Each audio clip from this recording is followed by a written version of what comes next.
Hello, hello, hello. And we are live today, just chatting about climactic duels. I am very, very excited to be chatting about this since it's something that's a big part of like storytelling in general. We just bear. I'm just going to wait for a little bit for our guests to come in, but we already have one who has already arrived. Uh, Allow me to bring them in.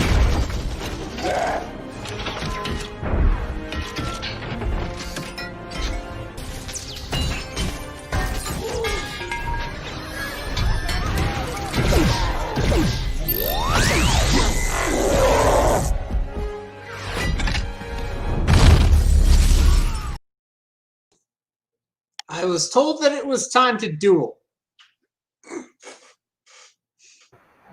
Indeed it is. Indeed it is. I don't know what it is about those stupid entrance things, but they just are really frustrating. Let me...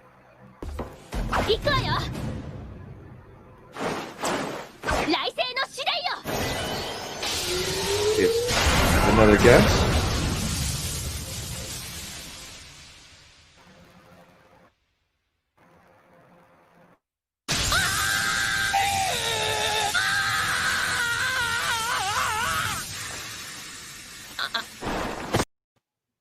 Good evening!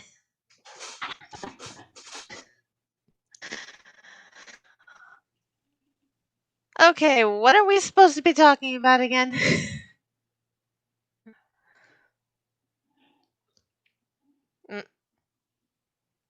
Dunn, you're on mute. Yeah. Oh, I am? Yeah. You were, yeah. Weird. Let me turn off all my Wi-Fi things. Yeah. Yeah. So far let me pull up what we're going to be doing today on the Prezi. I took the liberty of creating it myself. Okay.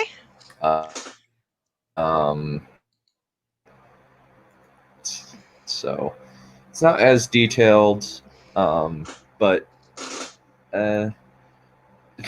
freestyle nap. Done. Yes, White Wolf. I'm Yes. yes. Good to see you here as ever, buddy. Very much looking forward to our chat tomorrow. If everybody here could share this around, that would be awesome. I want to get a good number of people here since we got a really fun topic to discuss.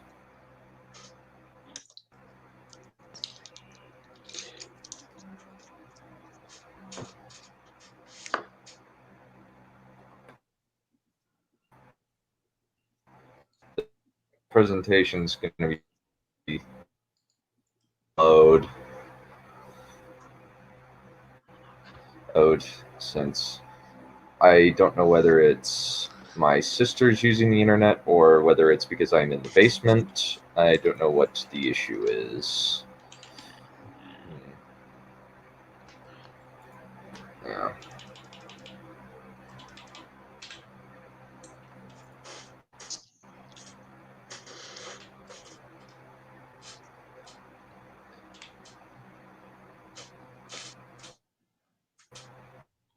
There we go.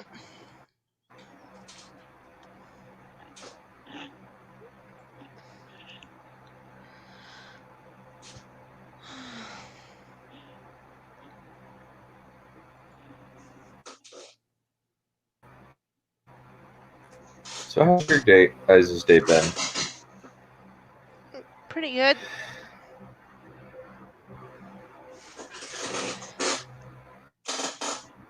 I ended up taking a little bit of a nap. Currently editing my my latest book, Blood of the Dragon. Oh.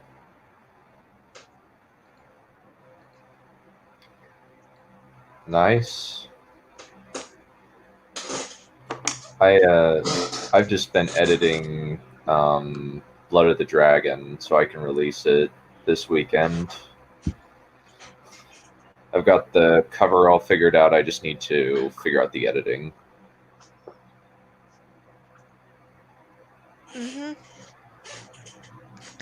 I've been writing more fundamental feelings, or the other one. I don't really care which it is. Ready?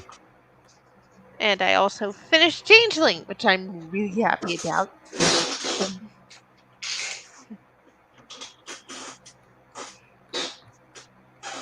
Remind me. That's lovely.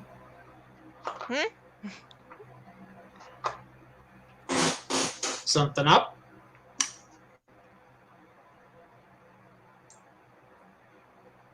Well, that's awesome. What is?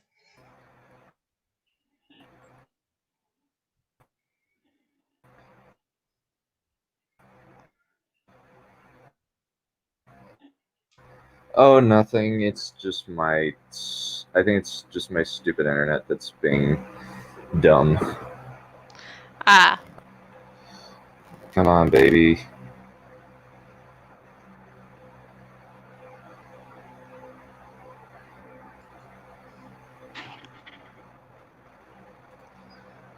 Let's see.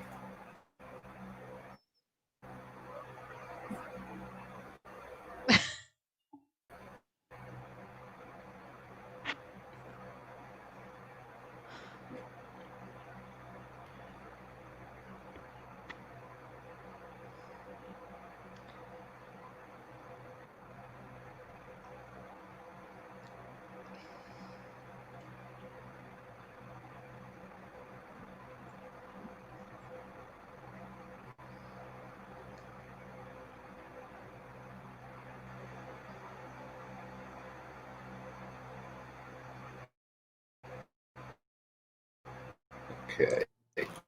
We are getting a lot of dead air right now. Yeah, we are. Yeah, my bad. Yeah, my bad as being stupid. Yeah.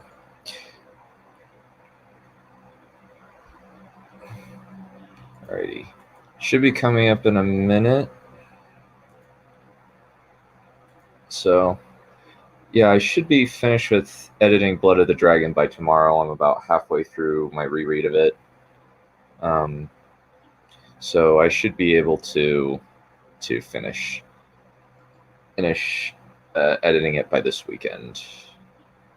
And I'm probably going to just be. Yeah, I'm excited. Like I've gotten through like 35 of 135 pages, so around, give or take. I should be finished by that point. That's my hope.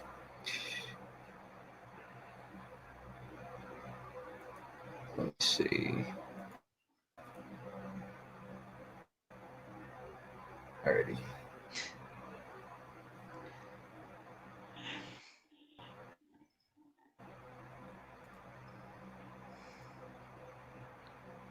Yeah. So, are you going to be reading Changeling on something, Yeah. or? Well, I'm going to be reading a segment of chapter 2 cool. since I finished the chapter yesterday. Nice. Let's see. Come on, baby. Alrighty, come on, baby. You can do it. I think part of it is I need a new computer. Right now I don't have any money since I've been shoveling most of it into the stock market. So, what can you do? Yeah. The obvious answer is challenge your processor to a duel. Yes. Okay, so total word count. Total word count for my finished chapter is 6,000. 271 words. I wish I. I'm not going to be able to read it all, obviously. So. Ugh. Let's see. Woo! No, probably not. Probably not. Alrighty. I guess Prezi and streaming are very incompatible, and I need anything else, or just use the old Prezi, old version of Prezi or something.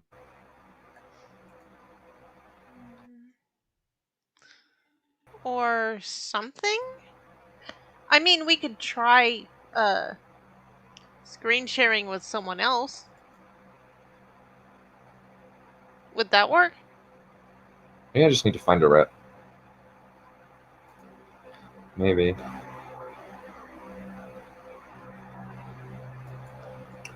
I don't know.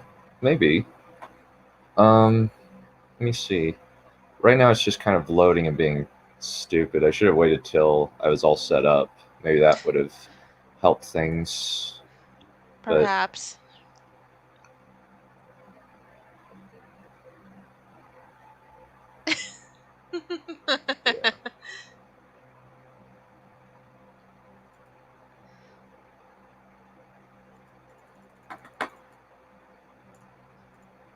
Let me stop screen sharing and then turn it on. Yeah, maybe that'll work. And if it doesn't, you could always give one of us access to it. Yeah. And we could do it that way.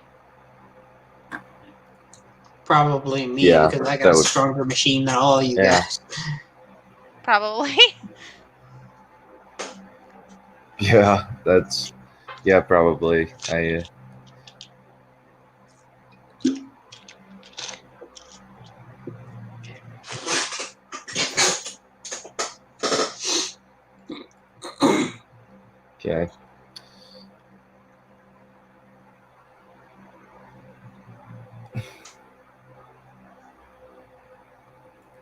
Okay.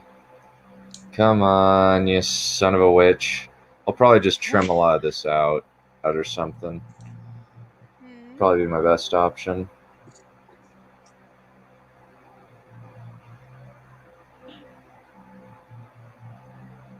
Okay. It's just perpetually loading. It's like an infinite Ouroboros circle just eating itself. Ah, lovely. It's working, I think. I hope. Please. Yay. Please let it work. Okay. Ah. Okay. So, very sorry, folks, for being rather boring, but we're going to be chatting today about duels. And this is kind of an outline of what we are going to be going through today. We have our kind of intro where we talk about it a little bit. Then we talk about elements. Then we talk about like why we like duels and what are some elements of a good one. Then we go with bad duels. What makes them bad? What kind of pitfalls we fall into, and also how can we fix some of said pitfalls? So, and then once we get done with that, we will do a Q&A. So if you guys have any questions that you would like us to answer, we would be very happy to answer any questions that you have in the chat. Just post them. Feel free. Don't worry about anything. And then we'll have our outro, and then we'll conclude. Sound good with everybody? Yep, sounds good to me. Alrighty. Mm-hmm. Let's get started. So I just kind of decided to use this particular set of picks for duels. Here we kind of have a bunch of different things. We've got Nihilus versus Bastila Sean. We've got random fantasy image that I don't know. Then we have Morgoth versus Fingolfin, and then we have Glorfindel versus Balrog. Then we have the Witch King versus Talion.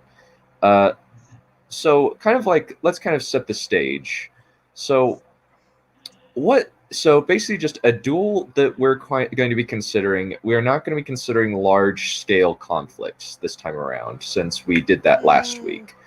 Yeah, army versus army does not equal a duel. Yeah. That's war. Yeah, this one is very much a one-on-one conflict. It's usually between like a hero and a villain, or a villain and a hero and or a protagonist and an antagonist. Could even be sparring. But Between ultimately, two this is protagonists, yeah.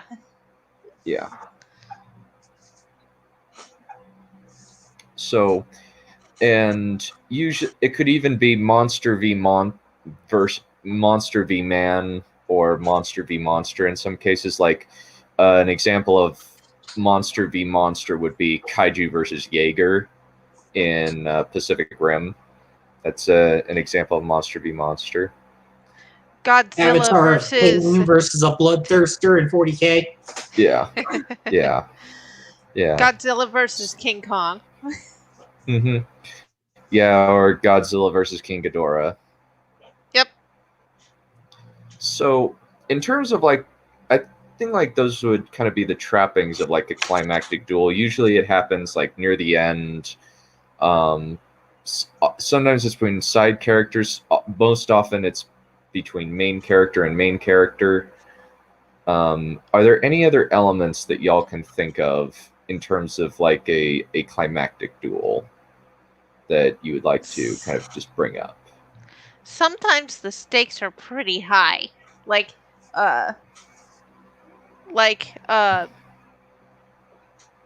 preventing all-out actual war. Mm-hmm. Kind of like a trial by battle thing, where you are fighting 1v1, like a David and Goliath situation. Yeah, another climactic duel. I'd call it. Yeah, I'd definitely call it. Would be Kirithel versus Kayaba at the end of the Aincrad arc of the Sword Art Online. And that's a duel to send everyone home. Mm-hmm. So. Nice. And in a climactic duel, by the point in the series where you're at the climactic duel, you generally know what at least your protagonist is fully capable of, and it's heavily hinted that they're taking on somebody that, at least at the start of the series, they would have had no chance against. So the climactic duel is like the final exam boss. Mm-hmm. Yeah. I would agree with that. Yes, that makes sense.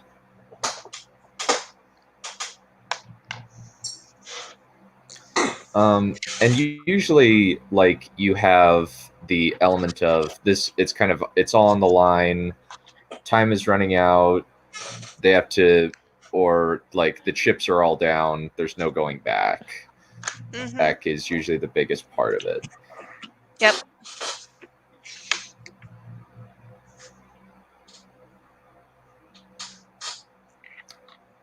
So, I think kind of like in terms of like, we have that.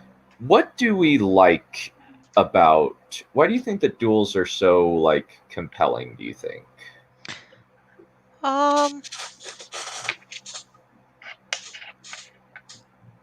What makes the duels compelling is the emotions behind them. For me, at least.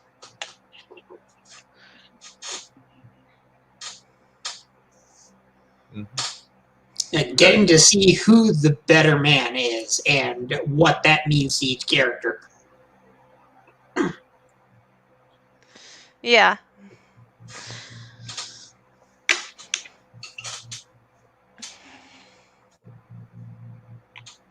And sometimes it's like in the case where the duel is not climactic, they're actually daring enough writers will actually allow the protagonist to lose. Yes. One big thing is experience level. Ideally, you want both sides to be experts. You could have an underdog that outsmarts a superior, but it has to be done well. Mm-hmm.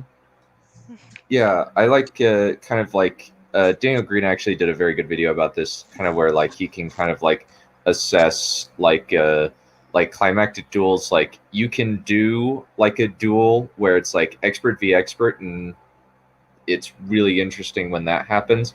It's also really, you get a lot of good tension when it's characters, when it's two characters who are slightly mismatched, where like the bad guy is better than the protagonist. And that's easier. That's harder to write, but it's not quite. It's pretty satisfying when it happens. Then you have when it's like a like moderately skilled person versus a master. Then you kind of get into like you're going to need to do a little bit of justifying with this one. And when it's like somebody who's just not skilled at all versus a master, you can do it. It's just going to be really, really difficult. Yeah, the character, in order for the character that has little or no skill to win, the character has to get really lucky.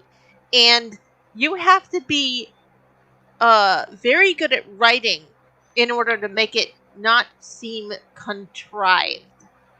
Mm-hmm.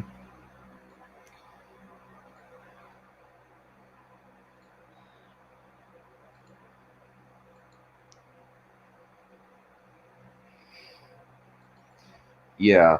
I think another kind of thing about duels is it's usually like I love it when it's very personal between the two. That's when like it's the most satisfying, where it's been like a personal rivalry or something. That's always something that's really fun to observe in writing. Generally, is when you see like two people and you've been like champing at the bit, like, okay, come on, we want to see these two go up against each other. And it's going to be awesome when it happens. An example of this is like Vader and Luke. I would Yep. say is a very good example of this. Same with, say,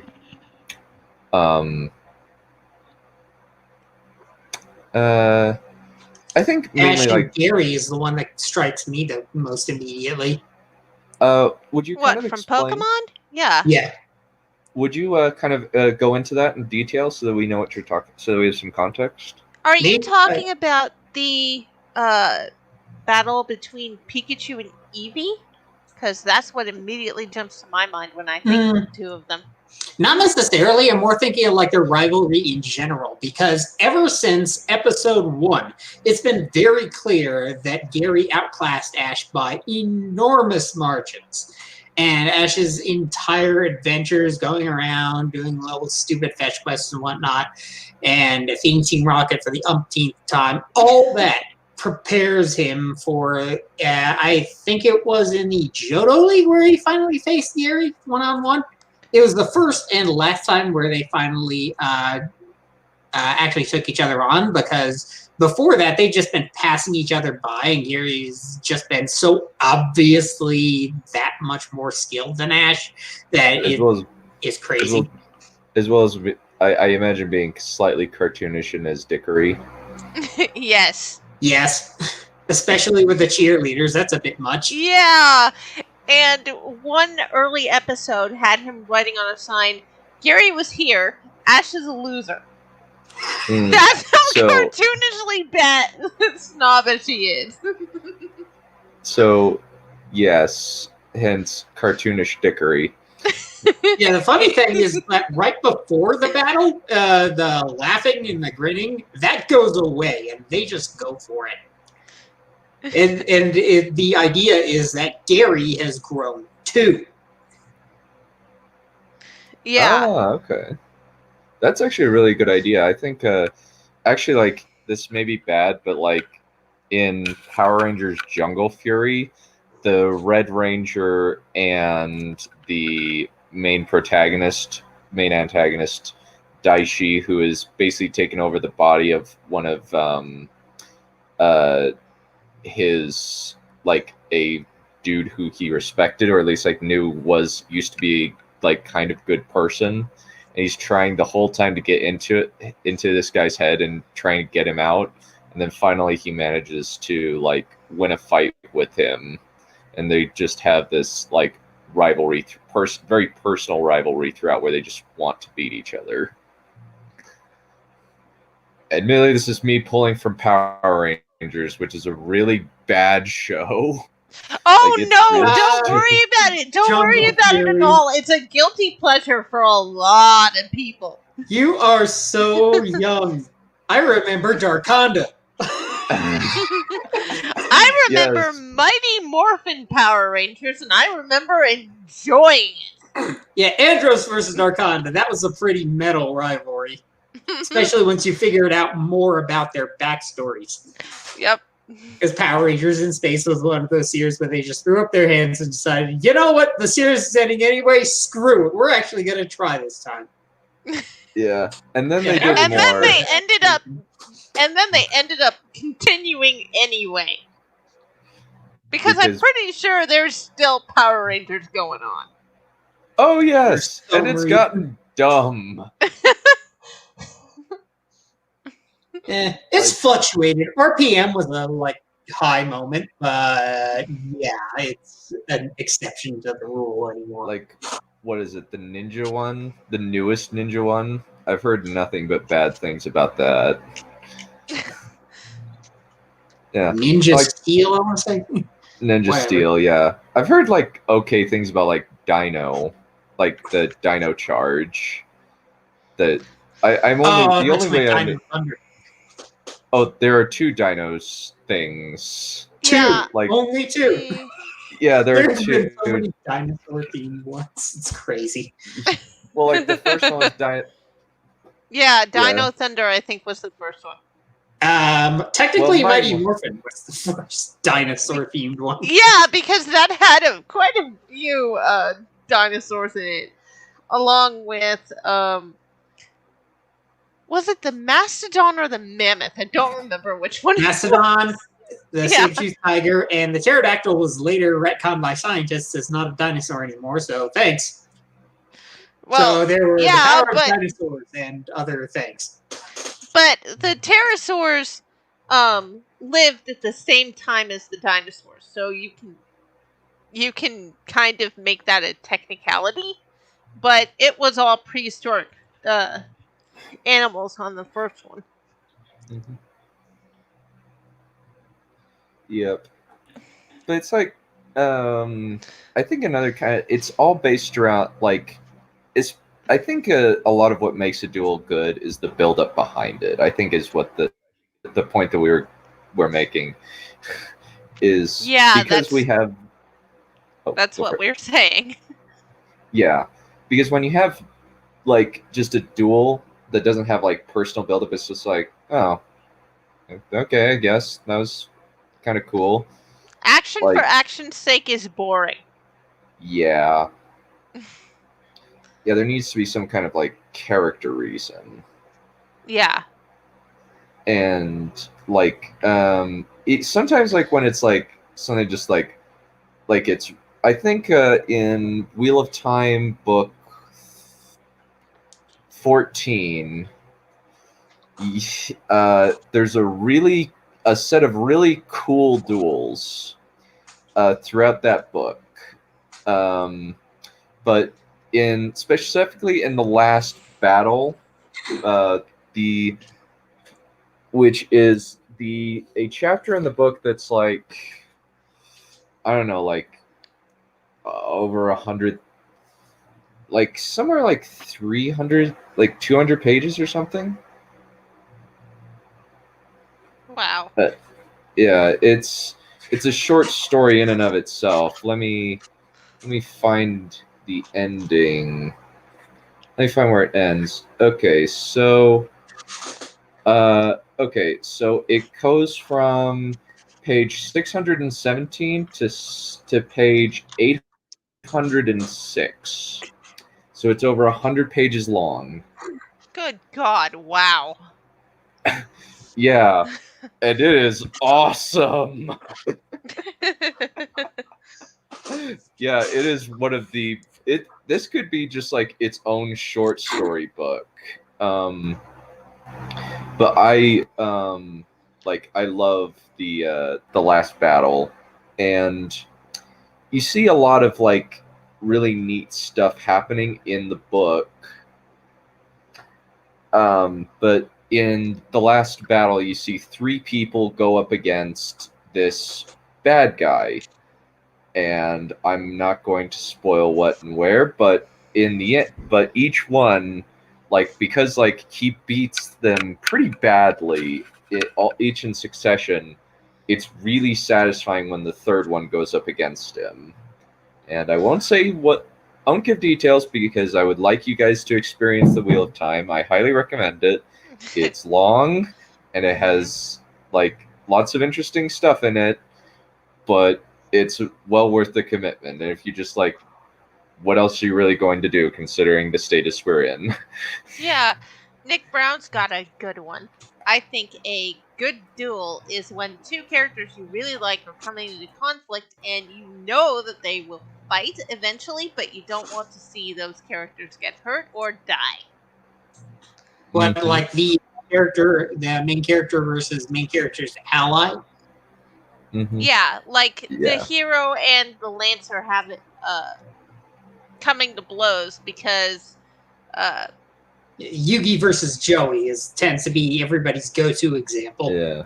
I think Yeah. that Yugi versus Kaiba is generally like the best ones. Yeah. Yeah, not well. Yugi versus Joey in Battle City is the one everyone thinks of, I think. Yeah. That one's a good one where it's Mhm. like Yugi does not want to hurt Joey because Yeah. Joey's under mind control. Oh yeah, that one. Yes. I thought you meant like the one that takes place hypothetically after everything's done, where Joey theoretically either wins back the red eyes or Yugi gives it to him out of pity.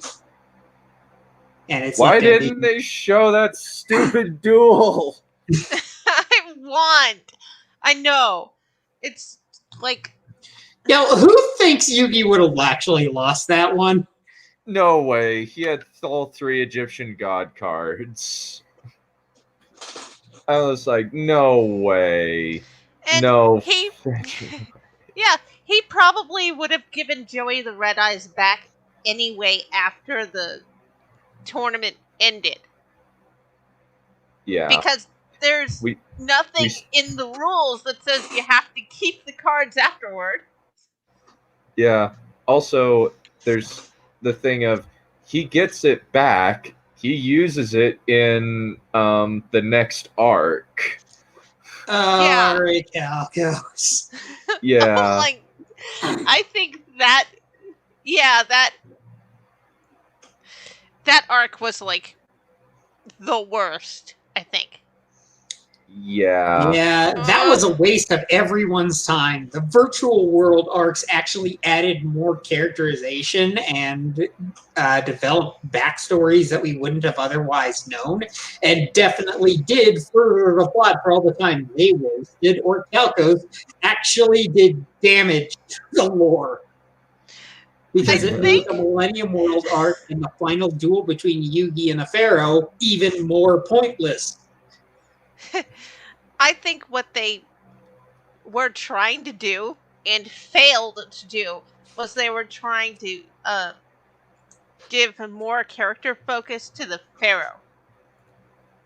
Get Yugi out of the way so they could focus on him for a little bit.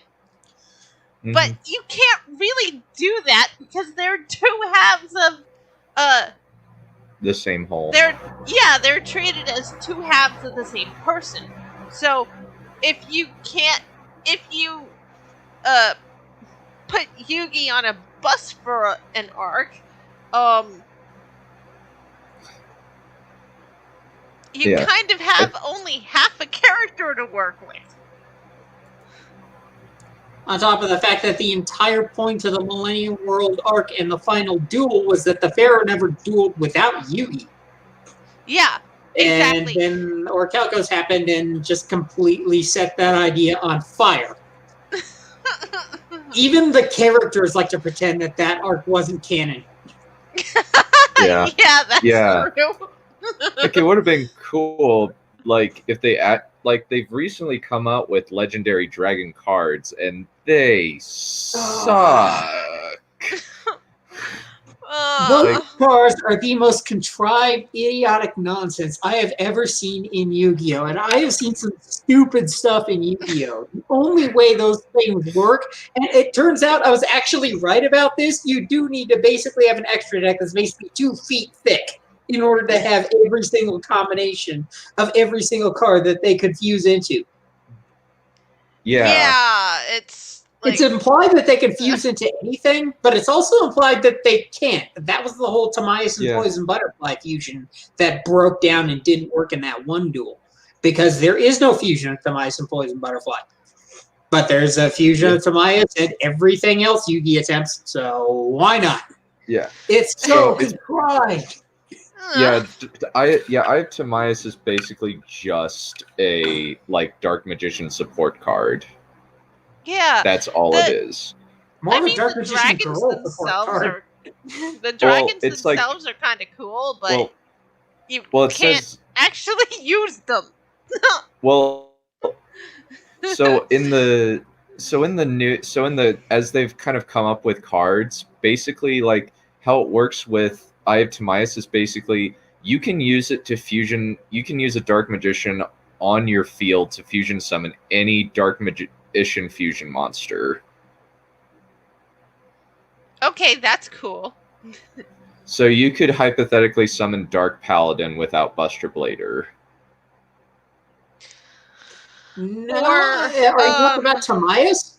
That's not exactly how it winds up working, because Tamias, you play it and then it instant fuses. It's sort of like, it's called contact fusion later on. It's a slang term. But it instant fuses with Dark Magician to make Amulet Dragon. It can fuse with Dark Magician Girl to make other stuff. It's weird. It's all over the place and dumb. That's how it works in the show. That's how it works in the show, but not in the real game. Yeah. Yeah. As Maybe you it does said, work you like need that. another deck 2 feet thick to make it work. Yeah. Yeah. Courteous is kind of the least bad of them. Yeah, because Mirror you Force have- Dragon is pretty solid. But that's and Crush Card Dragon, considering that Crush Card was horribly nerfed and Crush Card Dragon was not. Yeah. Or Doom Virus Dragon, whatever.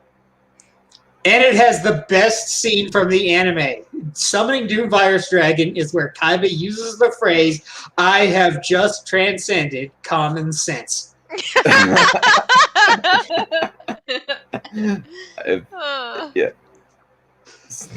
Yeah. That's the kind of guy Kaiba is in the original Japanese. Yeah, he's like an egomaniac, but he's amazing. Yeah. Like, he's exceptionally entertaining, despite being utterly crazy. And It's like, to say arrogant wouldn't be the right word, because arrogant people tend not to be able to back up their smack talk. He's let's see. He's the Yu-Gi-Oh version of Gilgamesh, is what he is. From Fate Stay Night. Oh. I thought you meant Gilgamesh from the myth. In which case you will probably be right. Well, Gilgamesh wants to find a plant that will make him live forever.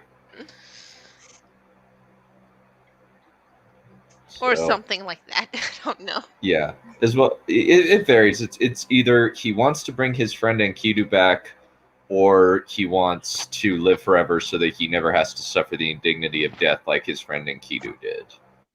Yeah.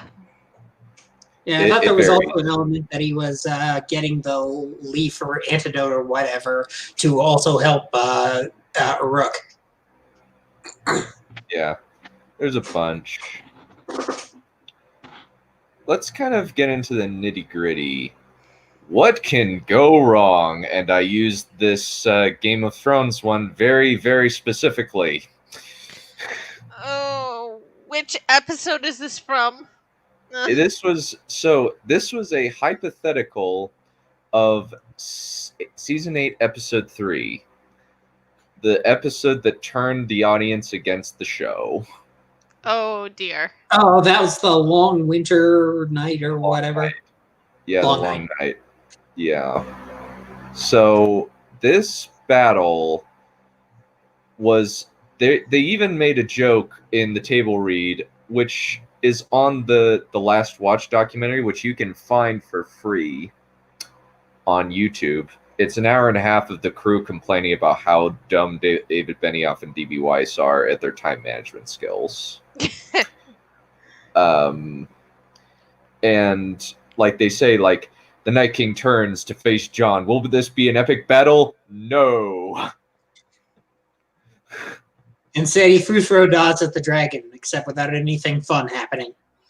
Yeah. Yeah, and he just rees at the dragon for, like... Yeah. So, yeah. So, obvious one, when the duel doesn't happen, is when you kind of build it up, and the duel doesn't happen is a big one that writers can fall into, unfortunately. They don't often fall into this pitfall because very few people are as stupid as David Benioff and DB Weiss. Yeah. They're in a league of their own. Yes, they are. Yeah. Yes, we will cover that at some point. I look hope. forward to it. We're starting a long list, but we will slowly get up to it. What other things can go wrong in a duel? Like usually it's if the antagonist loses for stupid reasons. Well, because the protagonist pulled something out of their ass. Yeah. Yeah. The duel between Kirito and Kaiba happening, a lot of people went, "Oh, he's a Sue because he didn't die when he was supposed to." But then that was the only Mary Sue moment in the entire arc. Mm-hmm. Yeah. So I think Nick Brown actually had kind of tension and personal stake, great choreography, like Aragorn versus Lurtz and Jack versus Will. Oh yeah, what can go wrong? What can go wrong? The duel in Last Jedi where they had to edit out a knife because otherwise, little Mary Ray Sue would be dead. You didn't pronounce it correctly. It's Mare Sue. I'm sorry. I had to. I'm sorry for mispronouncing her name. Mare Sue. Thank you, ER, for giving us that. Yes, thank you so much. But ER, yeah. You are lovely. We love you. And then, let's see. Actually, I think I could put every single duel from the Disney trilogy into the what can go wrong category because there was no emotion behind any of them. Yeah. Yeah, there's so much contrivance with that one, with a lot of those. Yeah, the only reason anybody won any of those duels is because the director said so. It had nothing to do with any internal logic whatsoever in any of the movies. good God, the pirouette, acting as if they are freaking baseball bats, and them. Shad spent 50 minutes destroying that entire abomination of a fight sequence. The Last Yeah. Jedi, or did he get to the Yeah, Rise The of Last Skywalker's Jedi. fight? He has not yet gotten to the Rise of Skywalker fight. I want him to. Let me know when he does. Yes, I want to watch that too. Yeah. But yeah, I would agree. Like if the duel is like predictable, if it's a foregone conclusion, that's usually like a good Yeah. kind of that's a good example of what It's- can go wrong. Yeah, Like- it's like one of the things I would add to that is that freaking pirouette she does in the fight. It's like, what the hell are you doing? You're in a fight, you should be flipping, not pirouetting. If you flip at all, that is. She Or doesn't give a Finn flip. Finn versus Kylo. Yeah, those two are the closest to being decent. I can agree with that. At least with Finn, I'm okay with him being able to kind of handle a lightsaber because of that he's got thing weapons that he training. was using. Yeah, he has weapons training, and even though he's a janitor. Yeah, and apparently Wax on, they wax have off. they have vibro weapons. And the jump from a vibro baton to a lightsaber is actually not that far. It's closer than A stick. regular staff, not even a vibro staff, but a regular staff to a lightsaber. Mm-hmm. A regular staff to a regular sword, I could see you somewhat adapting, but not from a regular staff to a lightsaber. Mm-hmm. I think another one, like, yeah, if it's like a foregone conclusion, like, I think like sometimes there'll be what is it? Like if you're fighting I think let me think. What's an example of like a fight that happened but you knew like, oh, the hero's just gonna win this. Like I don't even like need to wonder how. I'm just gonna know 90% exactly of Yu-Gi-Oh! Yeah. Okay, 90% of Yu-Gi-Oh! Yes. Yeah, that's a really fun example because even in Yu-Gi-Oh! Most times the antagonist will still show what their deck is capable of, and that actually is a ferocious force to be reckoned with once it actually gets going. It just breaks down when the hero exploits a weakness in the strategy. Yeah, and Yugi is good enough that that he can do it as long as he sees enough of a duel that person is in. Mm-hmm. Or the duel goes on long enough. Because that's just how good he is. Yeah. Yeah, it's makes it's very unsatisfying sometimes. Yeah.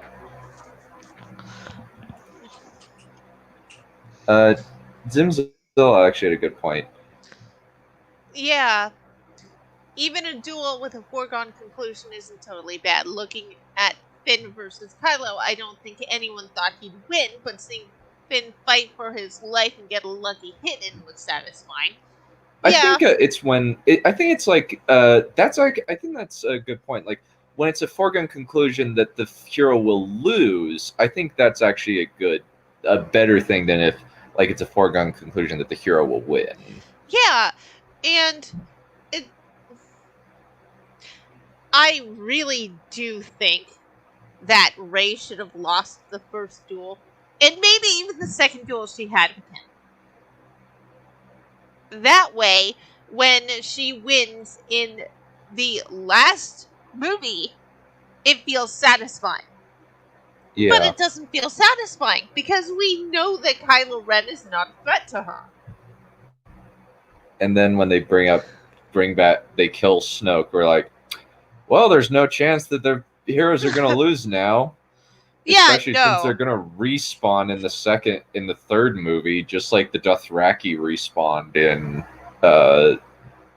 season 8. Like after Yep. all of them died, after all of them died, We got they better. yeah, And then they got better. the worst ass pull was Palpatine. Dear Yeah. God, no! Just because a character is a fan favorite does not mean that they should be able to survive whatever the. I'm sorry. Vader threw him down a reactor shaft. He exploded, and then the entire station exploded. So he exploded twice. There's no coming back from that. And even if there was, would you want to? No. You blew up twice. At some point, you got to think, maybe I should really start sitting this one out. Yeah.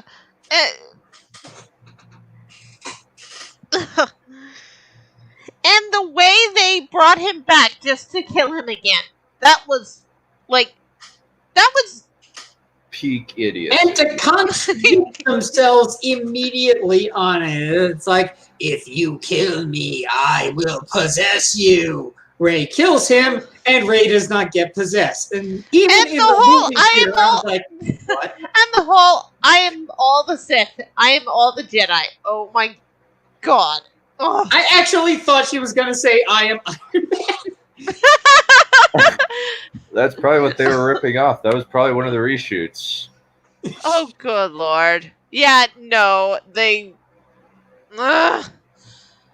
Yeah. Continue off the Duel in Game of Thrones, not being able to see what's happening. Yeah, that's a big problem. That can also be a big problem in books where you just like cannot tell, like can't visualize what's happening in the fight. That's actually a good point where like a duel, like you don't necessarily like you can't visualize like what's happening. Like the author does a really bad job of describing everything Yeah. that's going on. How much should you describe? I think that's kind of like you guys have read like how I write duels, like the dragon fight duel a few weeks ago. Yeah. Yeah, that's how I usually will write things. Yeah, do you ever write like master martial artists or master fencers? Because in martial arts, you can do so many different things with so few moves. And the idea is to do as much as you can with as little effort exerted as you can get away with. Yeah. And then talk about the other guy first. Well, I have an example in part 1 of my 5-part fic, where the main character comes up against a guy who has an entire lifetime of training versus the main character who quit a sport after 2 years and they're supposed to fight. So what I have him do is I have him imitate being a brick wall and doing as little as possible, and yet he still gets put on the ground.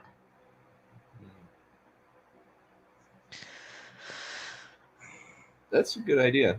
I like So I have him blocking, parrying, and stepping to the side so that he does as little as possible, but the antagonist hits so hard that it doesn't matter. What if it's a fight where the movements are too fast for the quote-unquote camera to track? I think back to the third book in the Nightlord trilogy, Voidwalker, where Talos, the main Astartes character, winds up in a straight-up sword fight with a Phoenix Lord, Jane Czar. And for those who don't know what Astartes and Phoenix Lords are, they move faster than you can see. You're not going to be able to track them. How do you get around something like that? I think that kind of just like you need to kind of like not. I think that you can describe it as just like the blade moves so fast that he couldn't log it. Oh, Or they you could. you can't as the outside viewer. Mm-hmm.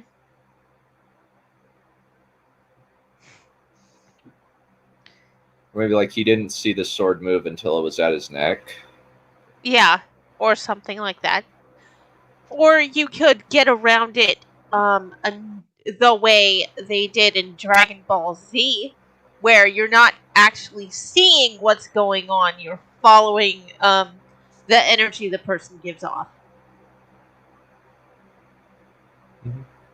The old anime trope where they both turn into these laser beams and they all spiral around each other. You've seen it. I'm Yes. sure you've seen it in something.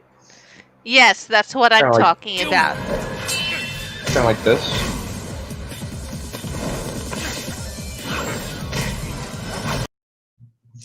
Not exactly. Give me a second.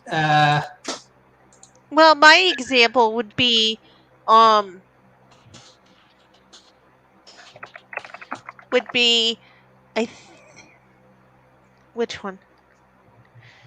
I know it because it's a scene with Gohan where he's his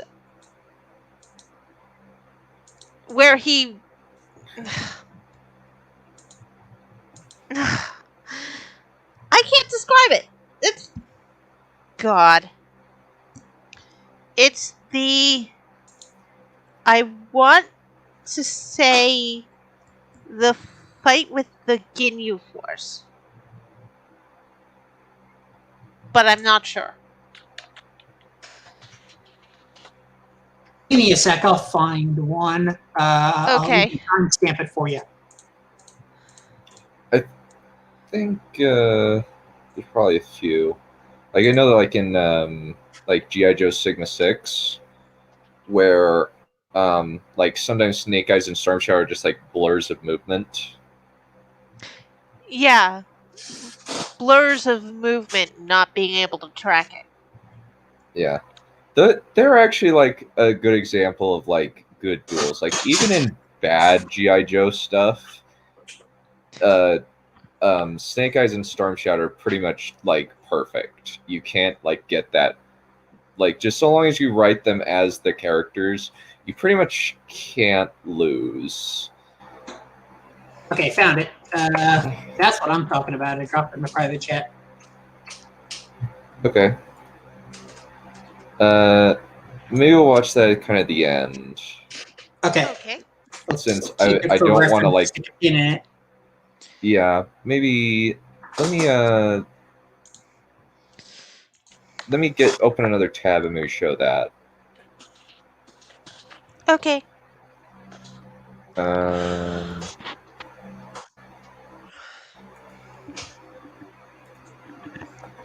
Yeah, I think that that's actually like a good point where it's just like so fast that we can't log it because it's just like, dang, these guys are fast. Yeah. Yeah, that's what I was talking about. Zimzilla 99. There is the time where Gohan first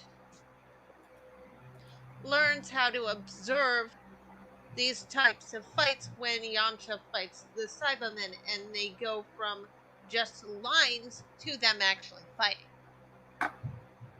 Never seen Dragon Ball Z, so Don't watch Dragon Ball Z, watch Dragon Ball Kai. okay. Because Dragon Ball Z has, my god, filler. Lots of filler. Yes. It takes, let's see. There are 3 episodes in the, I think it was Cell Saga? Yeah. They go for 3 entire episodes where it's just the Beam War. Yeah, let me share my screen now.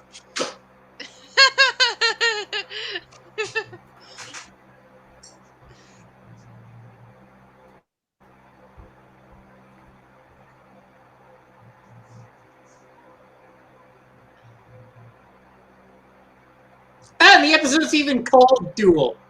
Oh, It's the one tolerable episode of Build Divers that even people who don't like the show still like. That basically. well, yeah. That's basically when both Gundams have tripped their super modes. The Astray No Name is using its Nitro system, and the Double O Diver is using its Transam system. And both of those accelerate the Gundams to idiotic speeds, and it's one of the reasons that the Gundams are superior to mobile suits, because many of them can do stuff of that nature. Yeah. I think we've covered a lot of like what can go wrong with a duel. How do we avoid some of these pitfalls?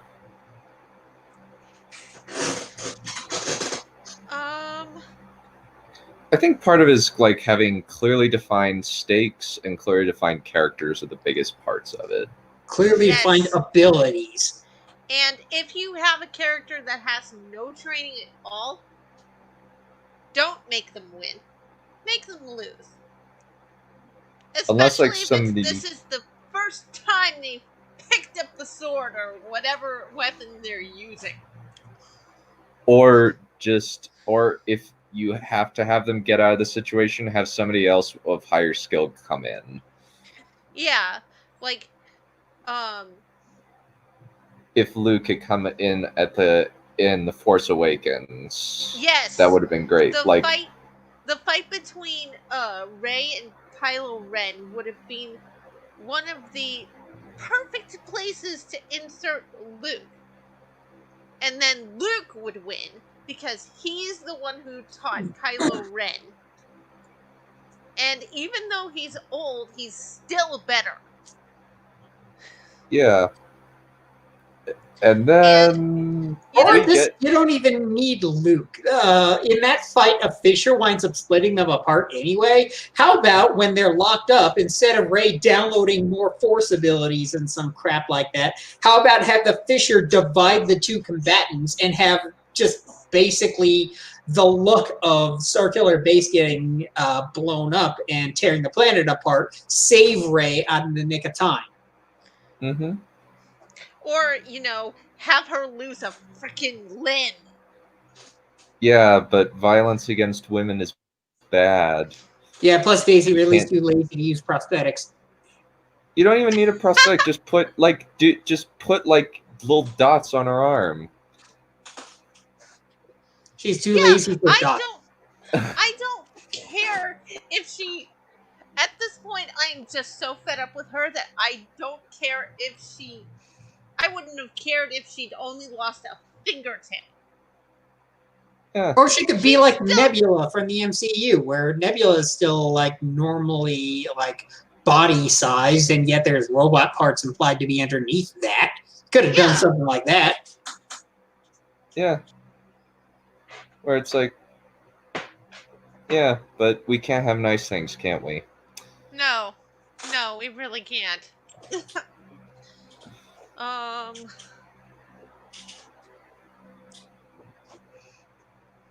Is there anything else to say about this? I think another thing is just like we have. I think what are some? I think like that's pretty much it. Well, patience is the big thing to avoid lots of pitfalls and all sorts of things. Yeah. It seems so many writers just like jump the gun so badly.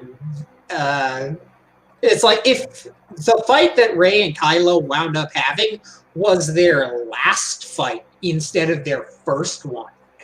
Yeah, I would have enjoyed that much more if that had been the last fight instead of the first.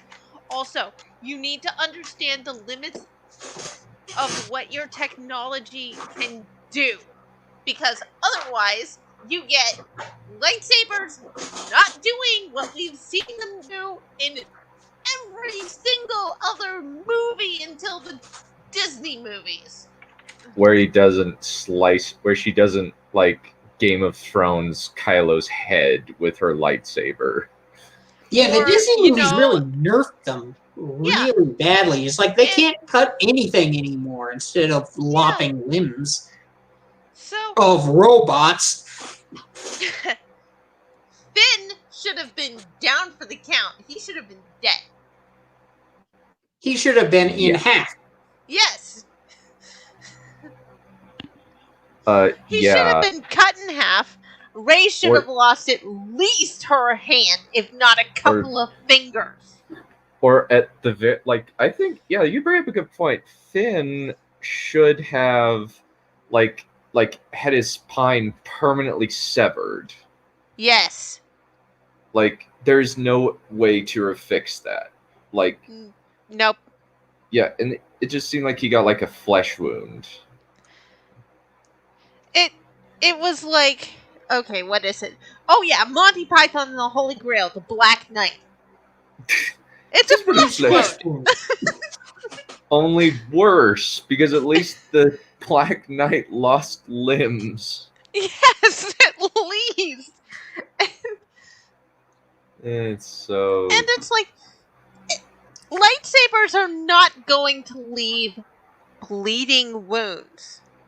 New Hope they do. Well, yeah, New Hope they do. But every other wound that they only did that because I don't think they had the... Did they or did they not have the ability to...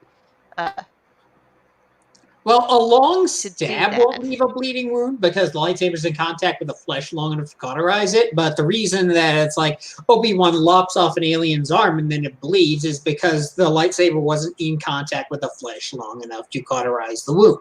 There was still blood leaking out. But then how do you explain Luke's hand? Because Vader's lightsaber was in contact with Luke's wrist about the same amount of time that Obi-Wan's I've heard lightsaber somewhere was. that Vader's particular lightsaber is more powerful. Can you vouch for that? I have no idea. Let's just go with that's a filming error. Yeah. I think the easiest one is basically let's not go to like some deep... George screwed up. Yeah.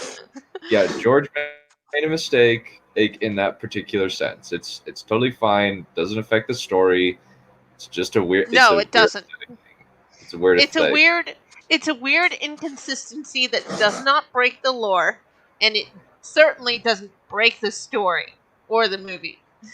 Yeah. It just... it's a screw up, like somebody wearing like jeans in Gladiator or something. Yeah. Hello, Shiny.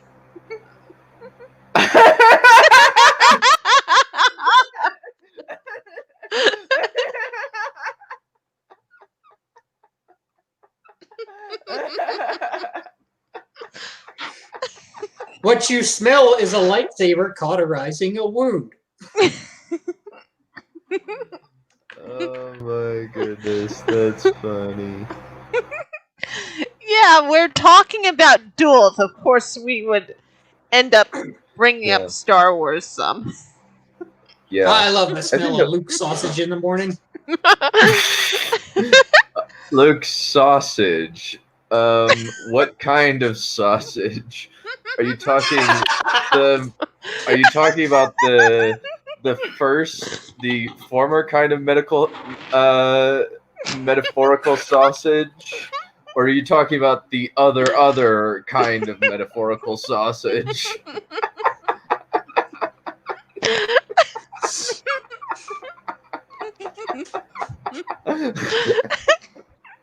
Yeah, remember, Luke, when you get your new prosthetic hand, practice on a hot dog first. Yeah, Shiny, we realized it was just a mistake. Yeah, I think I ruled those like, no, this is just there is no real reason for this. It just exists, and it's dumb, but we live with it. Yeah, but yeah, in order to avoid mistakes in duels, if you have like a gun duel, you kind of have to figure out what you have to know, at least on some level, what the tech does and what it can and can't do. So for lightsabers, if you don't have someone lopping off a limb, there's something wrong. Unless both users are experts. Mm-hmm. And they're not aiming to kill each other. No, they are definitely not trying to kill each other. Yeah. Pretty sure Oh. Kylo was trying to kill Rey in episode 7. Well, he's saying, like, you need to teach her, but, like, yeah, he That's seems like he's waving it around like he's trying to kill her quite a bit.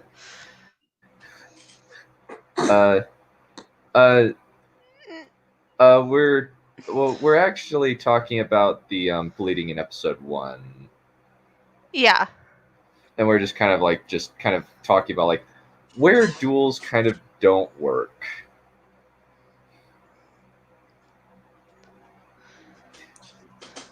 So, Like asking Darth Maul, how do you avoid the pitfall?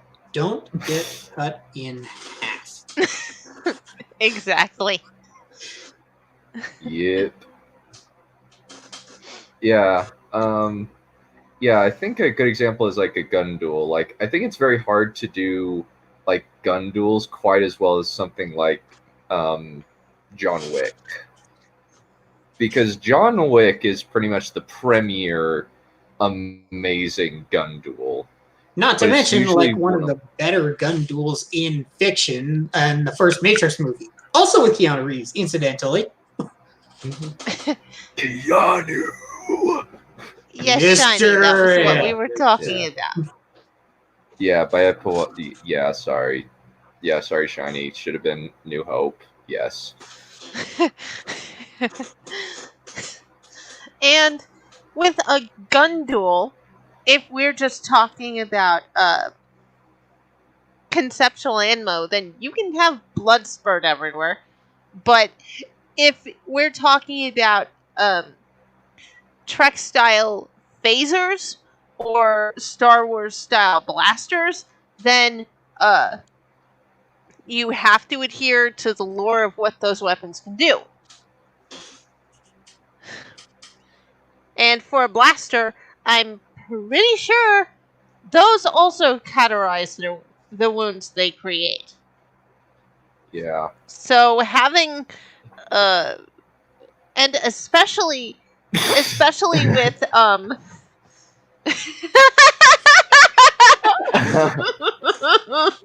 Are you okay, Dunn?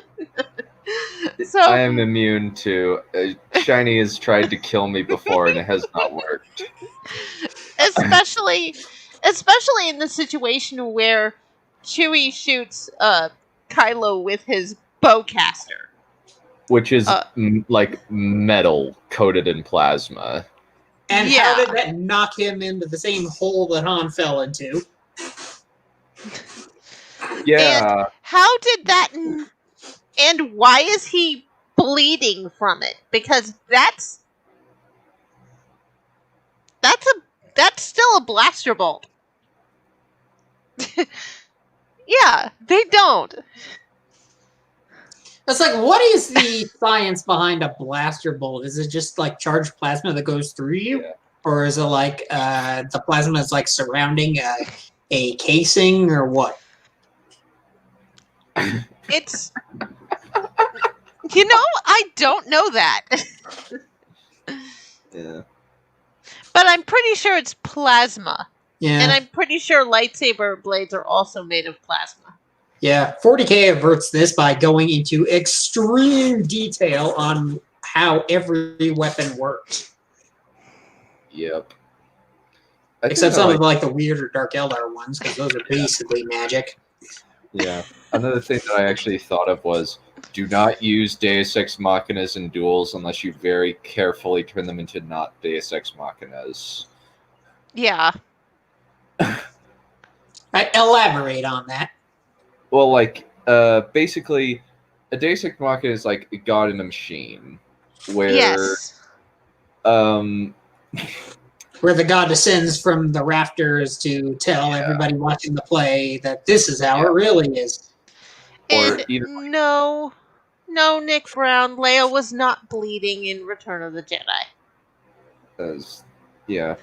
So I think like a good example of like a Deus Ex Machina is like if you say somebody is fighting and then suddenly like a like through no effort of anybody involved, something pulls like say like a rock from the roof and it hits the person that you're fighting and kills them. That's an example of Deus Ex Machina. And but if you have something come in at the last minute, have it set up as carefully as you can. Foreshadow the shit out of it, in other words. Yes, indeed. Yeah. There's a scene in the new the Bruce Willis remake of Death Wish where essentially Bruce Willis gets knocked on the floor in the middle of a gunfight, and throughout the entire fight, you see this bowling ball on a high shelf get knocked off its little holder and start rolling down the shelf periodically, and you cut back to it periodically. You see it keeps on rolling and rolling and rolling, and then when the guy's about to shoot Bruce Willis, he's standing right at the edge of the ramp, and the bowling ball caves his skull in. Would you consider that an acceptable way out? I think that would be very acceptable. Prince of Thorns actually does a similar thing where only it's a horse that's kicking around the stands, and then it kicks the bad guy's leg. I think it would be interesting for somebody to read Prince of Winter. However, well, no, Prince of Thorns. But be aware, you're in first-person perspective for the whole book of this one sociopathic kid. But he's very competent. One might say a little bit too competent at points. But he is like fairly engaging as a character, but mostly because he's like, what if Darth Vader was worse and just killed with impunity, and he was like 14 years old? So like what Kylo was supposed to be. Yeah, it's very much like this guy if this guy were the antagonist and is equally well written a story, like this would be one of the best books ever written. But one of the issues with the book is that some people have is that not that it's not well written, but it's very hard to kind of connect with. I definitely like the only reason why I read it was like, oh, how bad could this be? How bad could this character be? Like he said like he's like a little mini Hitler, and I'm like, oh, that's hyperbole. How bad could it be? Reads 5 minutes of the audiobook. I definitely get where every kind of statement is coming from, just in this first 5 minutes. It's like 5 minutes of reading the audiobook of like a 40, like it's like 27 hours, I think. Wow. Yeah. Yes, indeed. The young man. Yeah.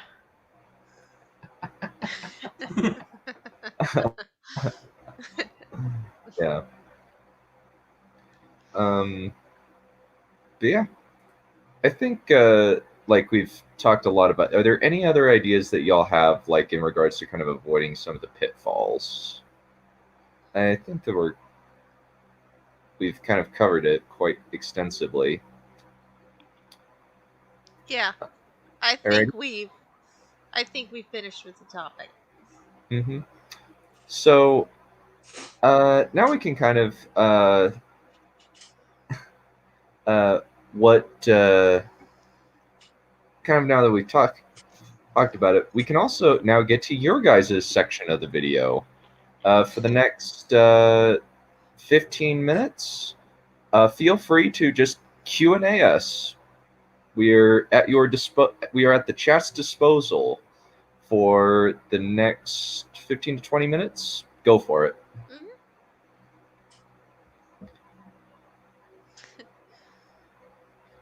So, how about them Chiefs? So, how bad was 177013? I haven't checked it out yet. I feel bad. Ooh, Don't be, okay. from what I've heard. Favorite My duels.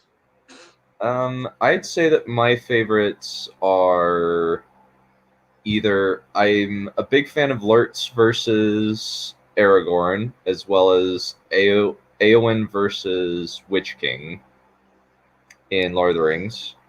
I also like Rand versus Belal in The Dragon Reborn, and I like all of Dimundred fights in Wheel of Time.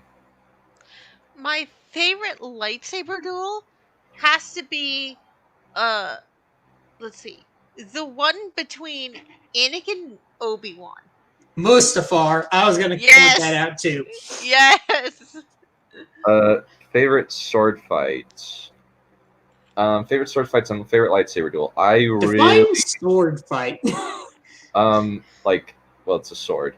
Well, like lights. It seemed like a favorite sword fight and lightsaber duel. Okay. I'd say Anakin v Obi-Wan is my personal favorite, with Return of the Jedi being a close second.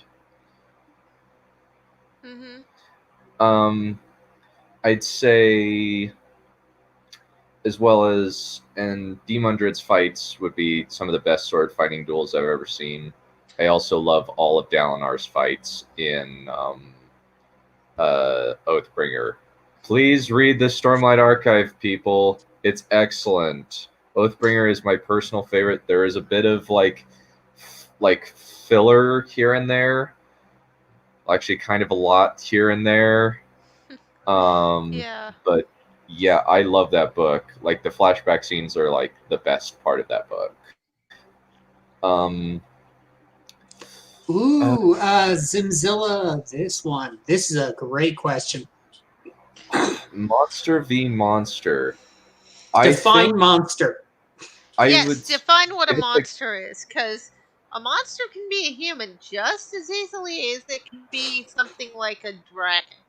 Or it could be something completely out there, like the angels from Evangelion. Or a Cthulhu. I think that like it's very difficult to. It's harder to write monster v monster, and I'll explain why. Because in a man v man, unless you are usually in the head of the person, monster v monster, you're rarely in the head of the monster because our frame of reference for how they think is alien to us, and it's harder to get into their head. Do you count a guy in a giant robot as a monster? Because then you can. Kind of depend. That would very much depend. I think that you could. Wise Wolf, no, I have not watched that. I'm very sorry. I have not watched. And I've I not don't even seen know that what fight UBW. either. I don't know what UBW is. Unlimited Blade Works. It's the second path in the Fate Stay Night game. Okay. Visual novel. Okay, monster being a creature.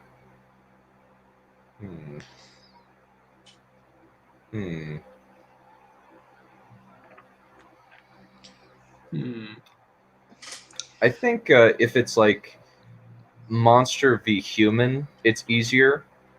There's also kind of like monster v like if it's like werewolf v or like sentient monster versus sentient monster, like it's easier. Like if it's like a cognitive werewolf versus a cognitive vampire. Yep. I kind of prefer to do the monster versus monster fight personally, because then you're just talking about what they're doing. Yeah, I think that's actually a good point, where it's like you are describing like two titans go up against each other, like if they're two kaiju for example. Actually, this one was a good one. Nick Brown asked, acted out duels I was writing to get into character or understand the fight choreography more. Um, I would picture it in my head, and I also have a bunch of different swords that I use, where I kind of get the feel of them in my hand, where I'll kind of swing them around. But usually, I'll be picturing like different. I'll be looking at different styles of swordsmanship as opposed to uh, different, as opposed to like kind of just acting out the entire choreography, because in my head a lot of the characters are a lot faster than me. What if it's asymmetric weapons? Like one person has a sword and the other person either doesn't, they're using magic, or they have something else entirely, like an axe. I don't That's do it. you can do it like how Last Kingdom does the axe fight, axe versus sword fight. You remember that? That was a good example. Oh, hi, Wolfie Pup. Yeah, she just.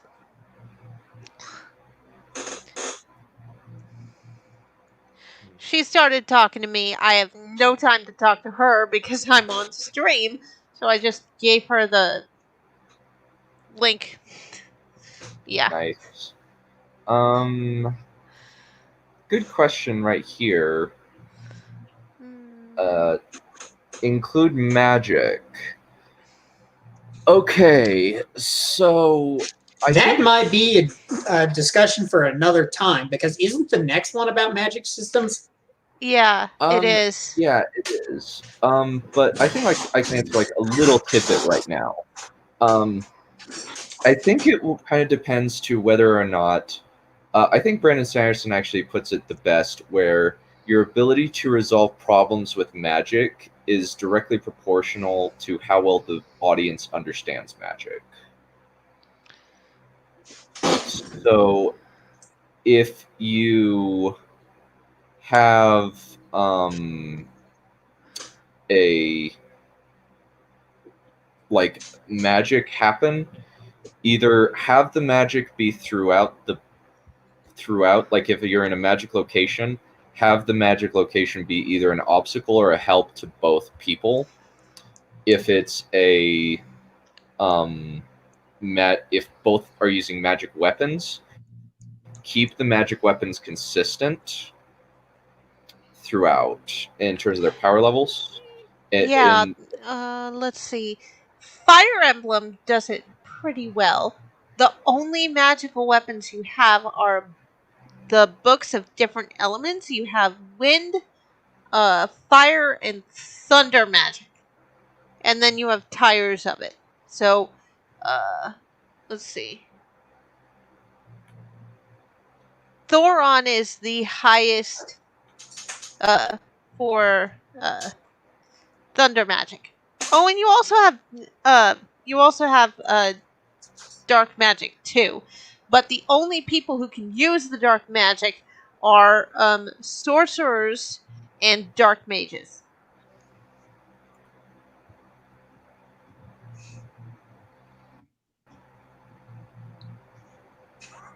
So, let's see. I do. I have fencing experience. I have a little bit of martial arts too, yeah. Yeah. But I'm not a. But I, I gave up like really early in my training, so I have a little bit. So I do understand, and I can write them. Maybe training, but I don't usually use it. I have some initial like basic Gumdo training from when I was like 7. I also have training in I also have like extensive fencing experience, like rapier fighting. And I watch like a lot of like movies where like as well as stuff like Shadiversity. Yeah, Shad's great for stuff like that. Yeah, don't neglect research. Yeah, Yeah. don't. Then again, I do largely magical fights in my stuff. Occasionally weapons come out, but they'll largely be asymmetrical because two people having swords. I try not to have the multiple characters have the same kind of weapon. Yeah. Or even that serve the same kind of role, because then they sort of step on each other's toes, and then you wonder what's the point. Yeah. But that's largely coming from like a gaming background. It's like 3 different people have assault rifles, and why? Yes, Wise Wolf, I know what they're called.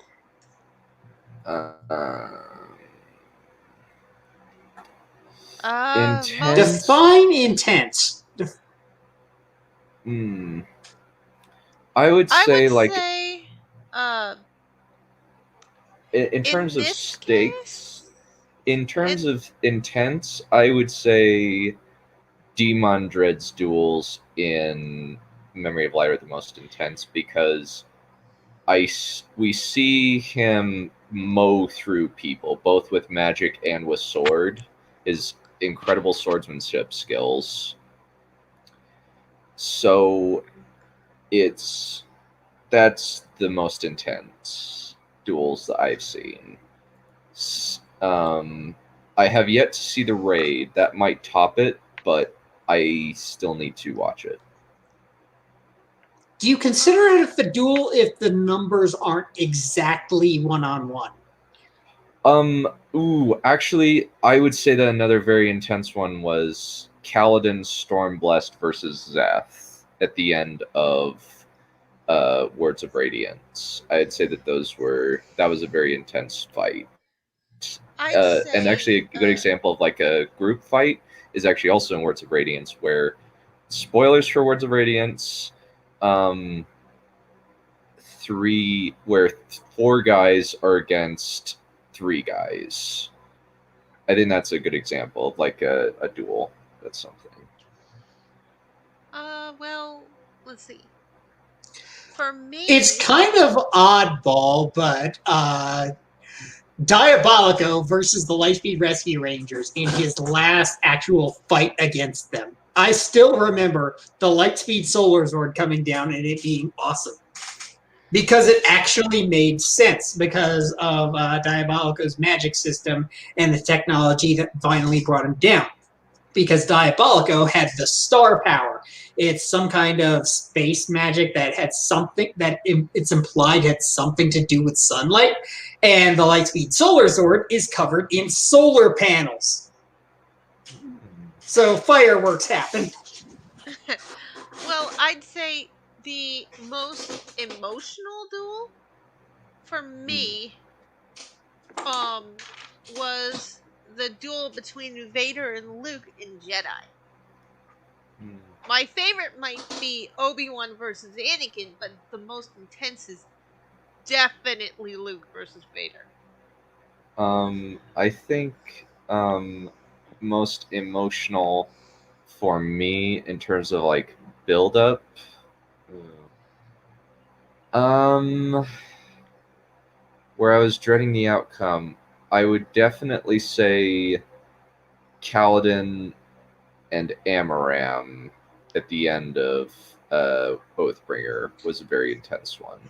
Because I was really like, I don't want you to die, Kaladin. I don't want you to die. I don't want you to die.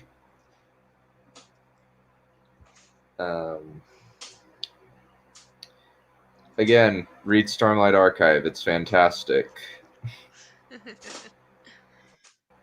It's got giant it's got dudes with enormous swords slant fighting each other. BFS, and they've got Gundam armor. What? BFS, big fucking sword. Yeah. Like the swords are literally like 6 feet long. Wow. That sounds like Sambat Po to me. How big are the combatants? Well, the swords are light. They're really light, and they basically act like lightsabers. they can cut through any inanimate object, and unless it's shard plate, which allow me to bring up like an example of like a guy in shard blade with a in shard plate with a shard blade. Let me stop sharing my screen. Let me pull it up. But like, it's awesome. Like, Ooh, Zilla's got another really good one in there. What? What was the first duel you ever wrote? First duel I ever wrote. Ooh. Where's... Okay, the first duel I ever wrote was in my first book that will never ever see the light of day, because it was really, really freaking bad. Let me see. So, okay, so I found some images that I think will kind of give you some context of how freaking big these things are. Let me see.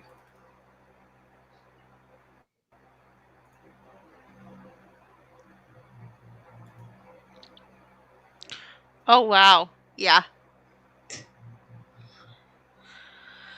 Yeah. Yeah, they are as tall as a human being. Let me see if I can get a better,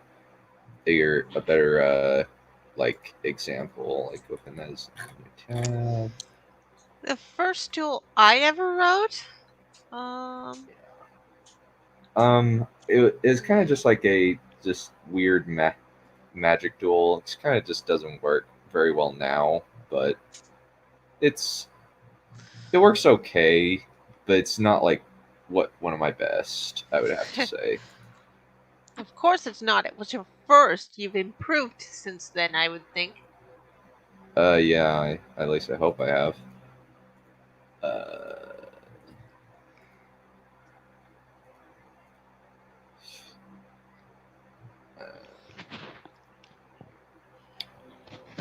I'd say, like, basically it was just kind of a, let's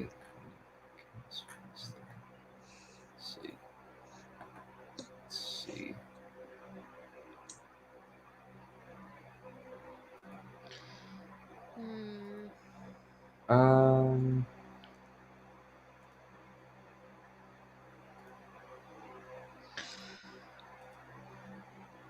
Let's see if I can find a better. Oh, go for it. The first duel I ever wrote, I think, would have to be a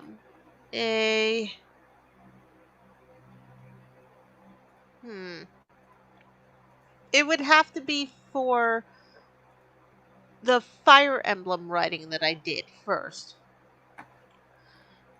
But I pretty much had everyone teamed up almost permanently, so I'm not sure if that...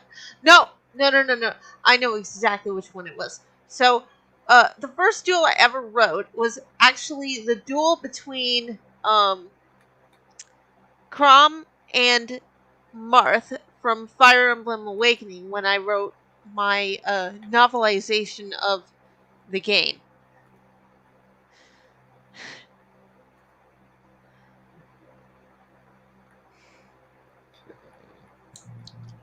I can think of mine if anybody's got Go for it. I don't remember exactly the first duel I've ever written, but I remember my first ever climactic duel, and that was the finale in Chapter 8 of Chaos Card Captor Sakura between Orchid, who's basically like evil Sakura, because that was the entire point of the fic, and Lycan, one of the two guardian beasts of the Chaos cards. This, if you're paying attention to some of my other writing, is where the lycanthropes came from, incidentally. And in that fight, it took place in a subway, and Lycan was basically stalking Sakura in order to get the final judgment for the Chaos Cards to happen, because what he was trying to do is to get Sakura to kill him and open his body as a portal, suck her into it, and use her power to create the 8th and final Chaos Card. It kind of worked, and throughout the fight, Sakura was using the Nightmare card, which imagine like a cross between how she uses Fly and the sword to make this giant F-off scythe, and she would basically use it, swing it like in Miss, and tear through all the support structures in the entire subway station. So in the end, she wound up tearing the last of them down, bringing the subway station down on top of Lycan. And then, as Lycan finally pops his head through, and on his head was his bone mask, the only corporeal part of his body, he got Nightmare right in the face. Yeah. I was pretty happy with that, even if the eventual final battle wound up breaking the universe because Orchid wound up being the villain, and she wound up winning. It was weird. And this is why I don't Discovery right. Yeah. So, but yeah, that's the an example of hardest like, duel I ever wrote. ooh, you guys go And first. why? Mm. Let's see. The hardest one that I wrote was the one I wrote for the challenge a couple of weeks ago. To write a climactic battle, or well, yeah, you phrased it that way, but you said a climactic duel would work. And the reason it was the hardest is because because it was supposed to be 1,500 words. So, yeah, and the reason that is because 1,500 words is half of what I like to have my chapters be at the minimum. So I had to force myself to stop after I'd gotten to the end of the duel instead of continuing on to write the final chapter of the arc. And I hadn't even written the prologue yet. So it was kind of a new experience for me. I can't say what my hardest one is because it's a huge spoiler. I could tell you who the characters are, but you wouldn't know who they are yet. I think kind of give like an example of just like what the mechanics were of why it was difficult.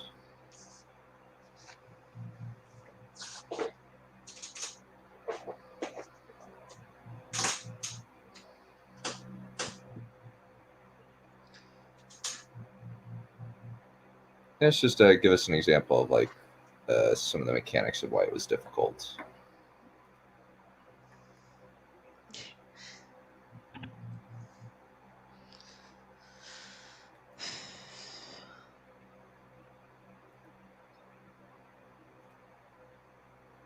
Like, why was it difficult? Like, just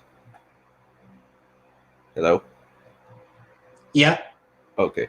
Yeah, just like why it was difficult, I guess. Like, you may not like you don't have to like give specifics, but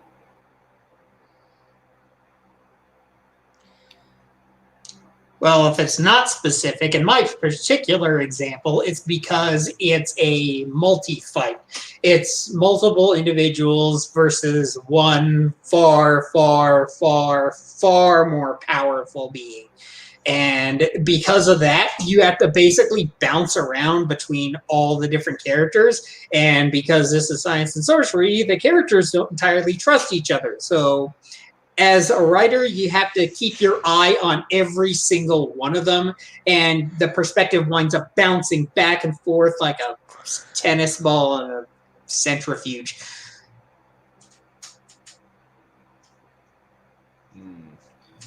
Let me think. My hardest. I'm currently working on a. I think one of my most duel heavy books is actually going to be coming out in a couple of months. And that would be my book, Ashbringer Queen. Because there are multiple duels with the same guy over the course of a few years. And he is. Oh, thank you. So we have. Like basically where I have. It's basically where I have like a bunch of good people like of varying skill levels go against this one bad guy at various stages of life, but he's able to beat them. And I have to very carefully plan out. Okay, uh, here is kind of the moment where he's going to win here, but I have to make it so it's like set up and not contrived. Is the main thing with that.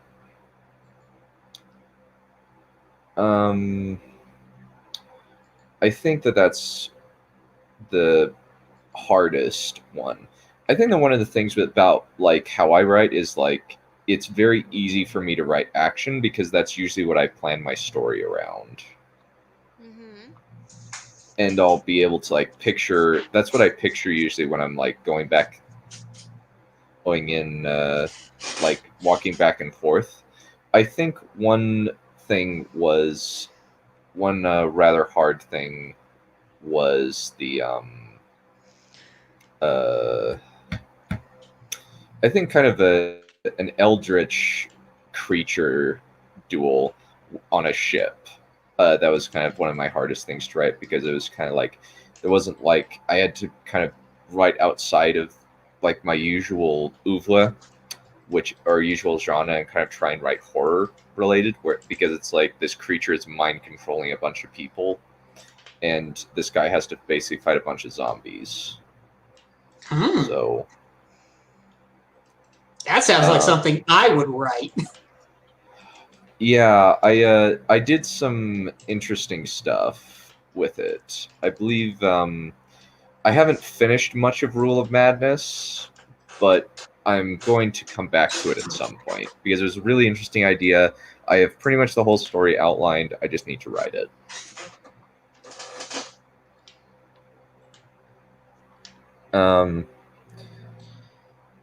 I actually like if anybody has ever played it, there's a game called Call to Adventure, which is basically a more structured version of D&D, where it's more binary.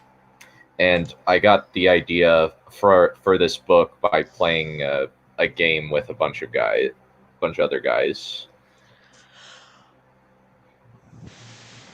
And that's how I just got the idea. It's just we kind of came up with an outline, figured out a timeline, stuff like that.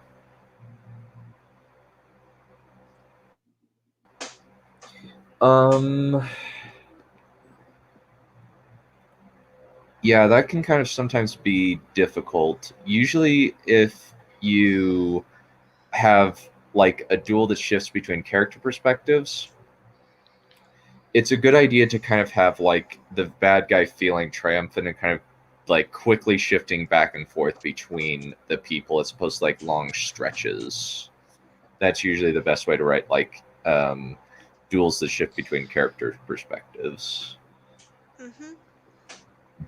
Are there any other questions that y'all would like to ask? And they don't necessarily have to be related to this topic. They can be about anything.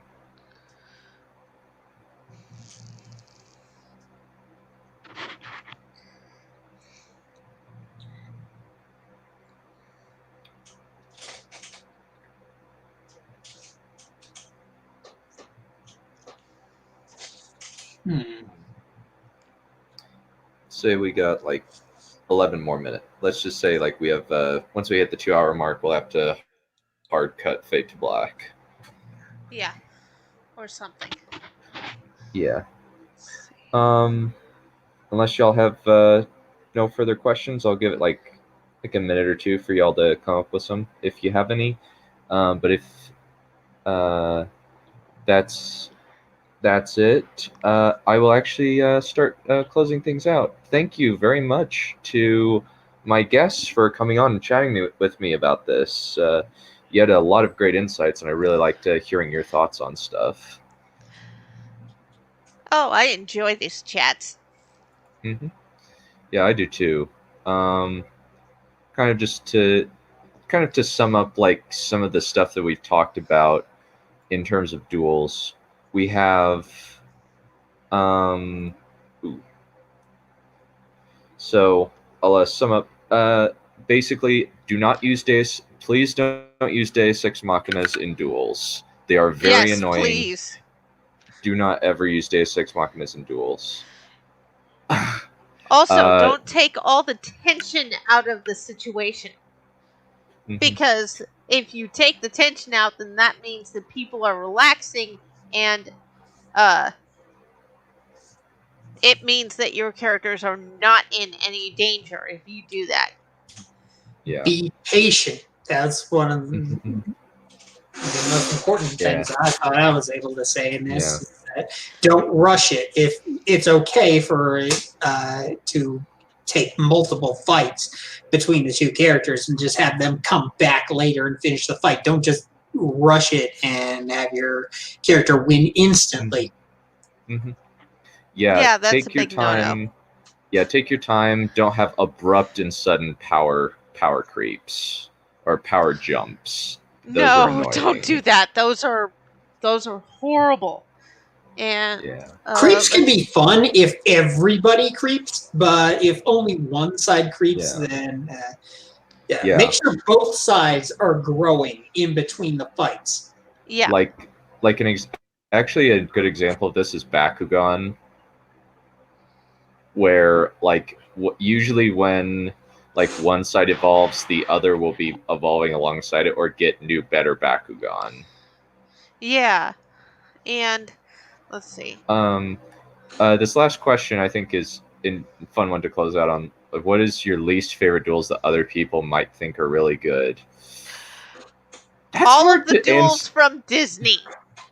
I Okay, didn't like the Dooku versus Yoda fight. I don't like that one either. It looks really like awkward. Like, and also Yeah. like it's Christopher Lee very can't move like he used to, I honestly. mean, I enjoyed it, but yeah, that was an it's awkward it's duel. it's very hard to write like a sword fight where somebody is significantly smaller than the other person where it's a sword fight. Like it's very Yeah. difficult. Like and like it just especially in a visual, you could do it possibly in a book. Like maybe if like the person is flying or something, but when somebody is Yeah. small, it's harder to write without it looking kind of silly. Yeah, It, it's like, and Yoda is small enough that Dooku could have put his hand on uh Yoda's head, and it would have looked like one of those kids trying to hit an older teenager. He wouldn't even have to use his hand. He could just use his foot. you That's could what just it kick looked it. like. Yeah. Yeah, you could just kick him. Yeah, he could just like deflect and then kick. And just Yeah, just pump Yoda across the arena. yeah. I mean, I think I another duel. Let's see. Usually when a duel is bad, it's obvious that it's bad. Like usually because like all of the um duels between Rey and Kylo Ren, and I know some people are gonna go, but there's so much in those duels. I'm like, and it's they have no no, They A have no, very little they, chemistry. They B there's no character development going on there. It's just Kylo flip flopping around. I'm gonna be a good man. Oh, I'm gonna be a bad man. Oh, and some from Yu-Gi-Oh! That always annoyed me that everybody still liked for some reason. Any duel with Merrick in it, because all Oh those yeah, duels Merrick. work the same way, because Merrick winds up starting to win, then he starts to lose when everybody gets over the strategy, and then he pulls Wing Dragon of Ra and whatever bullshit Wing Dragon of Ra ability that it has this episode. And it feels so cheap. He's Oh not a yes. good duelist. He's Wing Dragon of Ra is saving him by being OP as crap. Oh yeah. Not even that. Like he just the one with friggin' I find what is it? personally, I find Joey, where Merrick to he be an won because interesting Joey passed character. out. Yeah, he's an interesting character. It's just that the plot just won't let him lose logically. Yeah, it's just it's hilarious that at what lengths the plot will go to make sure that Merrick is still in the running to fight Yugi. It's The Like- way yeah. he fights is like to just cause his opponent's pain in a shadow game, and that is completely antithetical to reduce the opponent's life points to 0, which every other game in the series is aiming to do just about. So it feels like he's trying to do something entirely different from literally everybody else. So I don't know what's up with him. Yeah, Just like like he him should have. or his evil half. I don't care. Yeah, They're both stupid. Yeah, he should have lost. He should have lost to Joey. He should have lost to Mai. She summoned the Winged Dragon of Raw fair and square, but it cheated. Yeah. That was 5,400 attack power onto an empty field. Mai deserved that win. Yeah, she did. Yeah, Yeah. Yeah. Merrick is made of BS. Yeah, That Merrick is doesn't like mean he's an he's interesting. not hilarious. Oh yeah, but- he is really funny. Like I do think that like the moment they should not have cut the moment where he vomits into his hand, where like he's like so stressed out from nearly losing that he throws up in his hand. That's anime only, as far as I know. This. Maybe. Mm-hmm. Alrighty. Yeah, that's a good point. The fight Tyrion goes through. Yeah. Is a very Explain good those. example. What? Explain those for those who haven't seen. Okay, well, those would be in the books. So what Tyrion does is he is a dwarf. There's some like weird physical stuff that is like, okay, I have a hard time buying this. But how it works is you have the you have a short man with an axe which is a blunt force weapon, as opposed to a sword, which is a finer style weapon. So you go up against the drag. He goes up against taller opponents and chops off their legs before he hits them in the head. That sounds like grot warfare. And Use a grot. actually, it sounds like what Ichigo from Bleach was planning to do to his first Menos Grande. Yep. Alrighty. Well, this has been fun. I enjoyed doing this with y'all. This was fun. Uh-huh. Yeah. Yep. I believe. Oh yeah, that's actually also a good point.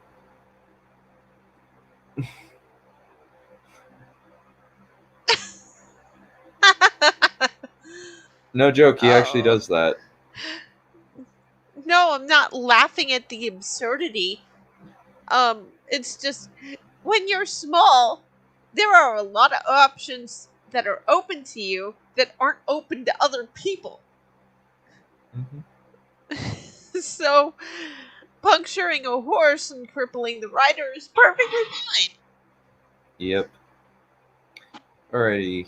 Well, if there are no further questions, I will call this a night. Thank you very much to Nef Champion and to Drake the Duelist for coming on and being my wingmates. Oh, no problem. Tomorrow, I believe I will be chatting with Nick Brown, Man of Renown.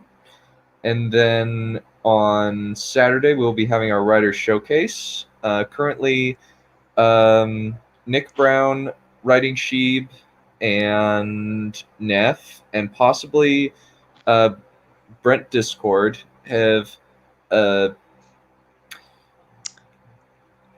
up for that one.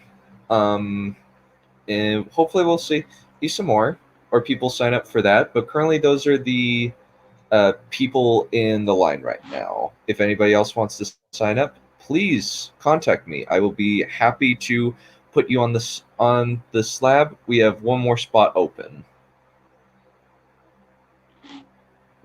Alrighty, and thank you very much. Links to the Discord and my Patreon are in the link below. If there are anybody who have not joined, please come on. We would love to see you there.